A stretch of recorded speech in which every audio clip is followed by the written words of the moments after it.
Hello world, I'm coming to you live from my bedroom and I'm here to do Wentworth's Season 1 Top 10 Best Moments. So I say it's the top 10 moments, but there's really 11 of them. So we're gonna just get right into it. So Season 1, man, Season 1 of Wentworth is the season where we were introduced to the prison, to the characters, to the guards, you know what I'm saying, to the drama, to all of it. It was the season that made us all become like Wentworth fans, okay? It was a season that we fell in love with the show. And we're going to talk about the best moments. Number 11. Listen, I know I said top 10, but I can't just stick to 10 moments. I could have found many more, but I was like, I don't want to steer too far away from 10 moments, so we're going to keep it at 11. Moment number 11 is one of the very first things that happens in Wentworth Season 1, but it was one of the things that happened that I felt that set the tone for the show and what we were going to be seeing as viewers. And that is the moment when B. Smith walks into her unit for the very first time and ends up seeing a wonderful sight. And that sight was the sight of Frankie Doyle and her girlfriend Kim Chang getting it on right there on top of B's bed. It was a great way to introduce Frankie to the viewers, and it was a great way to introduce to B the shit that happens in jail. You know what I'm saying? It let B know that she needed to be prepared for anything, and it let us as viewers know that we needed to be prepared for anything, because anything was possible on this show. It was a great moment. I'll never forget it. It's one of my favorite all-time moments from the show in general. So these moments, they're not going to be in any specific order as far as like the order in which they happened on the show. It's, you know, it's just whatever. Number 10 is the moment that Frankie kisses Erica. Let me tell you something. The build-up to that was great, because the whole season there's this sexual tension happening between these two women. Even though Erica was trying to front like, you know, she didn't like Frankie like that, we all knew that was bullshit. We all knew that Erica loved her some Frankie Doyle, okay? How could you not love Frankie Doyle? So the build-up to her and Erica and that kiss in Erica's office, oh my God, it was great. Frankie was like, listen, bitch, enough is enough with your shit. You're gonna kiss me, and that's the bottom line here. You're gonna kiss me, and you're gonna like it too. Not only are you going to do it, but you're going to like it. And I loved that moment. I loved the shock on Erica's face when she realized, yo, I just kissed the girl, and I liked it. She loved it. I'm sorry, but I need a piece of chocolate. Erica loved the kiss, okay? You see it in her eyes. Frankie knew that Erica loved the kiss, which is why she does that little smirk when she walks away. She sticks her tongue out and like licks the side of her mouth and walks away. I was like, yo, I loved Frankie. So moment number 9 is the mini riot between Frankie and her crew and Jax and her crew. So that riot right there, it was such a great moment, because we had seen like the beef between Frankie and Jax happening. So we see the beef between these two women, and we knew that eventually they were going to fight, because Jacqueline Holtz told Frankie, I'm coming for that ass. You know what I'm saying? She told her, I'm coming for you, clitty licker. Oh, I hate it when she called her a clitty licker, because that implies that that's like a negative thing when it's the best thing, okay? Anyway, so, you know, we knew they were going to fight. We just didn't know how it was going to go down. And to see when it all went down, like the fighting in the yard, I was like, yes, they were fighting, they were punching. Even Kim Chang was in there fucking bitches up. It was great. I loved seeing Boomer fight. I loved seeing Frankie fight. Frankie was just so... I loved Frankie when I first saw Frankie. Luke Kelly came in and stole the show for me in season 8 and 9. But up until that point, I loved Frankie. She was the fucking one. So I think Frankie and I would have made a great couple.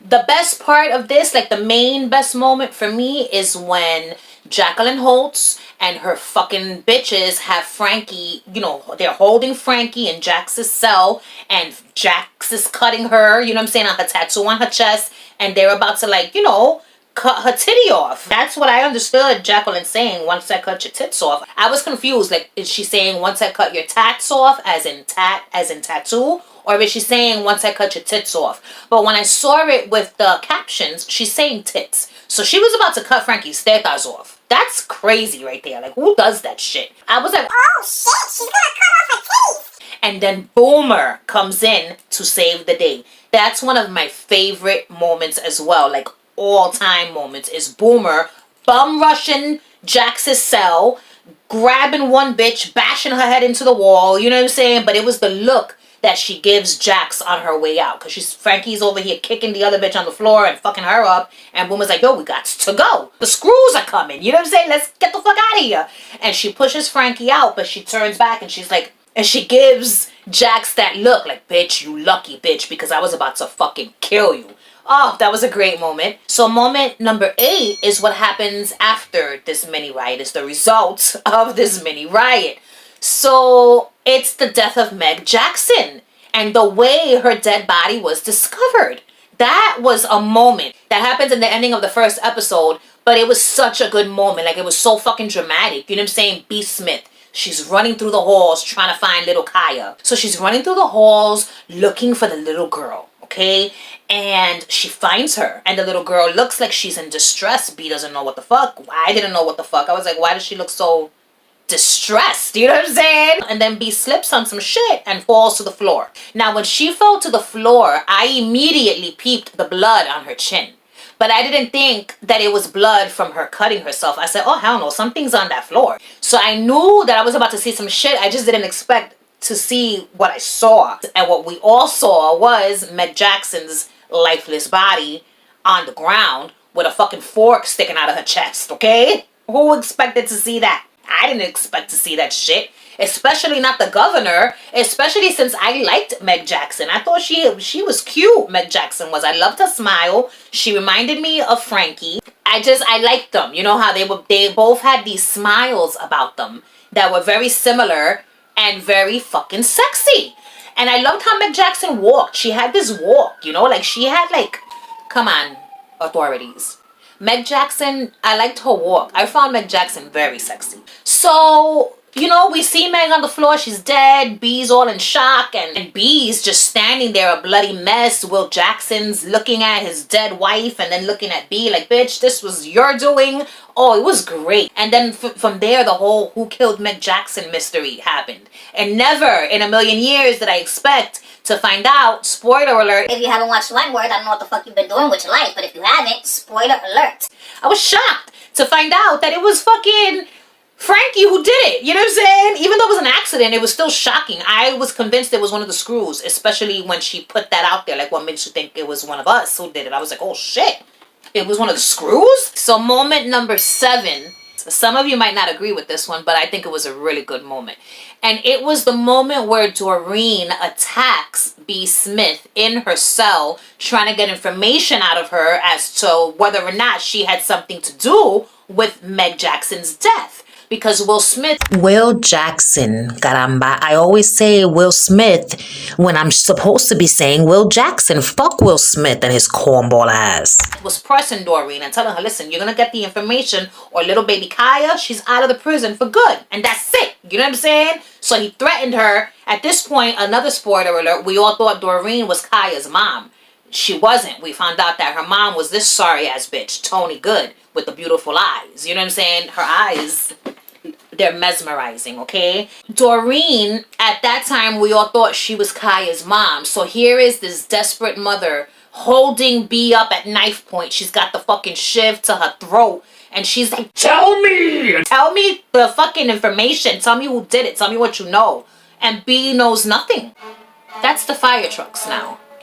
I feel like on Sundays, the hood goes insane. Because as I've been filming this video, we've had cop cars, ambulances, and now a fucking fire truck passes by. What's happening out there? Doreen has her at knife point, and at one point, she's holding the shiv so hard that she cuts her own hand. When she cut her own hand, the pain snapped her out of what the fuck she was doing, and she realized, oh shit, I'm about to slit this bitch's throat. It scares her into stopping what she was doing, and she leaves B. Smith alone. And I thought that was a really great moment because it showed us, the viewers, the lengths that these women are willing to go to, specifically Doreen, in order to keep her child in jail with her. Which sounds crazy, but listen, it is what it is. Moment number 6 is the moment where B. Smith gets caught with the drugs. So Frankie forces B. Smith to go on this visit with a stranger, kiss him so that he could slip her some drugs, and she was supposed to just like hold them, you know what I'm saying, in her mouth some way, somehow. Frankie didn't give her any fucking instructions on exactly what to do, so B. Smith had no idea what to do. So what B. Smith did was she swallowed the drugs, okay? And I'm assuming that that's the only thing she really could have done because she wouldn't have been able to hide them in her mouth.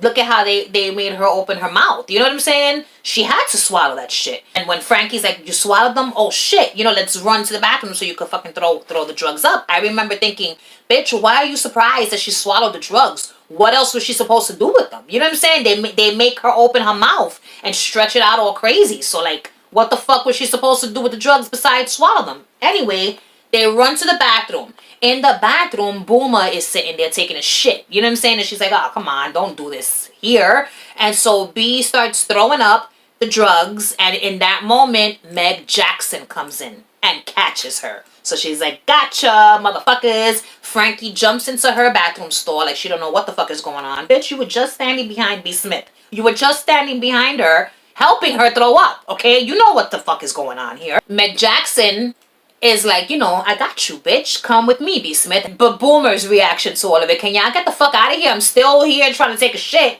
It was one of the best moments of season 1, if you ask me. Some of you might disagree, but this is my fucking video, all right? Moving on. So this is it, world. We are in the top 5 moments now. Moment number 5.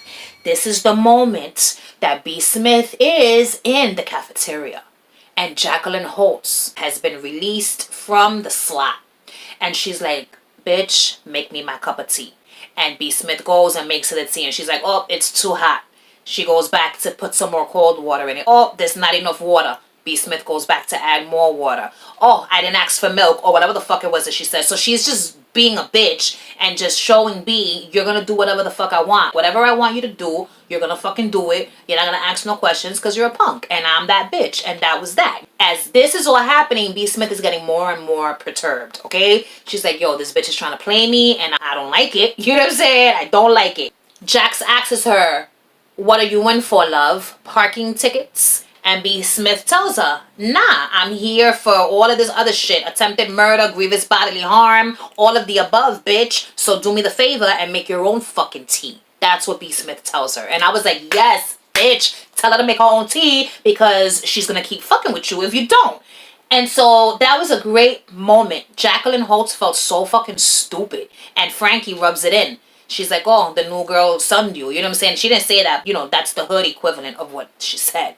You let the new girl sun you and you ain't do nothing about it. You fucking pendeja. I loved how B took a stance in that moment and was like, nah, bitch, you're not going to just sit here and try to fucking play me. This was the moment that us as viewers got to see another side of B. Smith. And the side of B. Smith that we saw in that moment was the side of B. Smith that had the potential to be a badass. Okay? And I loved it. Moment number 4 is the moment where Jacqueline Holtz burned Frankie's hand in the steam press. Whoa. That was like a moment where we got to see the top dog in action because Jacqueline Holtz was the top dog. B. Smith wasn't the one that burned Frankie. It was Jacqueline Holtz who burned her. Jacqueline Holtz is the one that pressed the damn steam press down. B. Smith's hand was on it, yeah, but she wasn't trying to press that shit down, okay? She didn't want to do it. She was gonna do it, but she didn't do it fast enough. So Jax took over and did it herself. Oh man, that was just such a great moment because we got to see the top dog in action for the first time in the season, but we also got to see how much heart Frankie has because Frankie didn't scream. Frankie did not scream. She didn't cry out. She took that shit like a champ. She was like, listen, you're going to burn my hand, fine, but you're not going to get the pleasure of hearing me scream. She didn't scream when Jacqueline Holtz was slicing her tattoo neither. You know what I'm saying? Like, Frankie's got heart. And I loved it. And it was also a good moment because we got to see what the punishment of choice for the top dogs was, which is burning a bitch's hands in the damn steam press. Like, if you're the top dog, you burned at least one hand. But now, the top 3 moments of season 1. Coming in at number 3 is when Frankie takes revenge on Jax for burning her hands in the steam press. And she smashes and crushes Jax's hands in the weight room with those weights, whatever that machine is called. She puts Jax's hands in it and was like, you want to burn my hands, bitch, and set me up to get ganged? All right, so this is the results of you trying to set me up to do A, B, and C to me. And she fucking smashes Jacqueline's old decrepit hands in that machine. The weights. What the fuck was that machine called? You know, I'm not gonna front, I felt bad for Jax because I don't condone violence against old people. And Jacqueline Holtz, you know, she wasn't old, but she was older. And I don't like that. You know what I'm saying? But this is a show and Jax was a bitch, so she got what she had coming. And I was like, crush her fucking arthritis-ridden hands, Frankie. Do it! Frankie got her payback against Jax because what the fuck you burning her hands for, bitch? You're just jealous of Frankie because Frankie's got, you know, charisma and you don't, bitch. So, moment number 2. Oh, it's one of my all-time favorite moments. Not just one of my favorite moments, but it's one of my all-time favorite moments of the series as a whole. Oh, God. Can we please get it together, citizens of New York City? That's the cops. So this moment, when I first saw this moment, I remember verbally being like, oh, shit. I got all riled up. I started hooting and hollering at the television screen. And when the scene was done, I rewinded it to watch it again. It was so good. So, B. Smith is with her piece of shit husband, Harry, in the visitor's room, along with her daughter, Debbie. And what happens? Debbie goes to use the bathroom. She had to pee real quick, so she goes to use the bathroom. In the meantime, B. Smith and her piece of shit husband, Harry, they're talking. And Harry's telling B how Debbie is getting out of hand. She's not listening to him. She's fucking up in school. She's running with the wrong crowd. And he's getting sick of it. And B is like, yo, well, you're her father and you gotta be there for her. And he's like, you know, I don't know how much of this I can take or whatever the fuck it was that he was saying. But he said something. He was basically saying she needs to fucking chill or I'ma fuck her up. And B. Smith was like, she didn't even say a word. She immediately lunges towards his neck, okay? She grabs him by the throat and then like rams him out of his seat and onto the ground. Starts choking this motherfucker out. Right there in the middle of the visitor's floor. And in that moment, we saw how strong B. Smith was. B. Smith cared so much and loved Debbie. She was a great mom. And she was like, you're not going to abuse my daughter the way that you abused me for all these years. She just wasn't having it. She was so angry and so strong. I loved it. I don't think that there was one person who's a fan of Wentworth that watched that scene that did not get fucking super duper hype when we saw that shit go down on the VI floor. It was fucking great. I just wish that, who was it? Fletcher? Was it Fletcher that came and grabbed her and pulled her away? He's always fucking some shit up, Fletcher. As much as I like Fletcher, he was always fucking something up. Let these bitches rock. You know what I'm saying? Let her fuck him up. He deserved it. So, world, this is it. The number 1 moment in Wentworth season 1. And you can guess, okay? I'm sure you all know what that moment is. That is the moment where B. Smith gets the ultimate revenge. It's the moment where B. Smith stabs Jacqueline Holtz in the neck with a pen, okay? She said, bitch, bloop, right in her neck, right in the jugular, and then the blood squirts every fucking which way. It was great. I did not think that B. Smith was gonna kill her. But at the same time, Jax was cucando a B. I don't know how to say cucando, what that means like in English, but I guess it means like poking the bear. B. Smith being the bear. I don't know if you guys keep up with like celebrity drama, but I was seeing some shit about Christina Aguilera and Pink, right? So apparently these bitches had beef back in the day. Christina Aguilera thought she was tough, so she tried to get live with Pink. I think she tried to swing on her or some shit, but nothing ended up coming from it, right? So then years passed, and not so long ago, Pink did an interview saying, you know, that she's the right one. Like, you're not gonna just get in her face because she's not the one. She will beat your ass. And I believe her, okay? And so I guess Christina Aguilera felt stupid, and she came out with like an interview of her own where she was like, you know, you can't just keep poking the bear. And I was like, bitch, you are not the bear. You're not the fucking bear. You're saying this as if you're the bear that's being poked. Like, what you gonna do? What you gonna do? You're not gonna do nothing. So shut the fuck up and stop talking shit because Pink will beat your ass. Because Pink is about that life. You know? And I loved Christina Aguilera. I had such a crush on her back in the day. But she's a whack bitch for saying that. And I couldn't believe that she said, you know, don't keep poking the bear because I don't give a fuck. You don't give a fuck. Alright, fine. You might not give a fuck, but you're definitely not the bear that's being poked. You're the one that's poking the bear. And if Pink decides that she wants to make an example out of you, she's gonna fuck you up. I don't know why I went on that fucking Rambo. Jax was cucando B. Smith, and she was like encouraging B. Smith to kill her because she knew her time of running Wentworth was up. Her husband Vinny Holtz had taken another lover, okay? The women had already were like losing respect for her because she had no respect on the outside anymore because she wasn't with her husband. So if you're not with your husband, who's like the whatever the fuck he was, like the one with the power, then what power do you really have, bitch? He's playing with you when he's showing his mistress on TV. He doesn't give a shit. And we're supposed to respect you. So she was losing her power. And she, instead of being killed, like, you know, by the women in a much more terrible way, she figured, fuck it, let's me and you have it out here. And you'll kill me real quick. In my cell, it'll be fast, it'll be quick. And you can put me out of my misery. That's what she was thinking. And B did just that. And then when we see B. Smith being brought out of the prison in handcuffs with her bloody t-shirt, that shit was fucking everything that moment. Seeing B. Smith with the bloody t-shirt, we see everyone else, Liz, Doreen, Boomer, Frankie, they're all there like, oh shit, she really killed her. Because Frankie was also trying to encourage B to kill Jax so that she wouldn't have to deal with it herself. But I think she never expected for B to do it, you know? And when she saw her a bloody mess, she did it. Like the look that B gives her, like, yeah, bitch, I killed her. Okay? It was fucking great.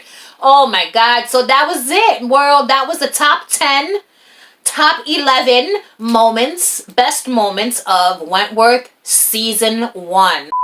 Did anybody go to Wentworth Con in Sydney, Australia? I was watching all the videos and all the footage, and oh my God, yo, when I watch those Wentworth Con videos and footage, like when people are taking their pictures and when the stars come out for their panel, I smile from ear to ear. And I just say to myself, how would I react if I was to go on Wentworth Con? I think I would fucking faint, especially if Kate Box was there. Because I don't just love Kate Box as an actress. I have a crush on her as a person. You know what I'm saying? I mean, she's married. And, you know, I wish her all the happiness in the world. But if that woman ever becomes single, Kate Box, if you're watching, slide into my DMs. If you were to make contact with me because you want to go out on a date, you want to let me take you out on a date, I won't tell anyone. It'll be between us. I mean, when I say that I love her, I don't mean I'm in love with her literally, because that would be fucking insane. You know what I'm saying? But I like her. I have a crush on her. You know when you like someone? So I like her, and it just so happens that she be on the TV from time to time. You know what I'm saying? I don't see myself as a fan of her. I see myself as someone who wants to date her and take her out and grow her a garden and feed her my fresh fruits and vegetables. I say it all the time. Just want to nourish her with fresh food. That's it, world. I'm out of here. If you like this video, you already know what to do. Like my shit. Subscribe to my channel if you've not yet already. And if you do subscribe, make sure to turn on the post notification bell so you can be alerted when I post videos in the future. All right, world. Thanks for watching. Bye.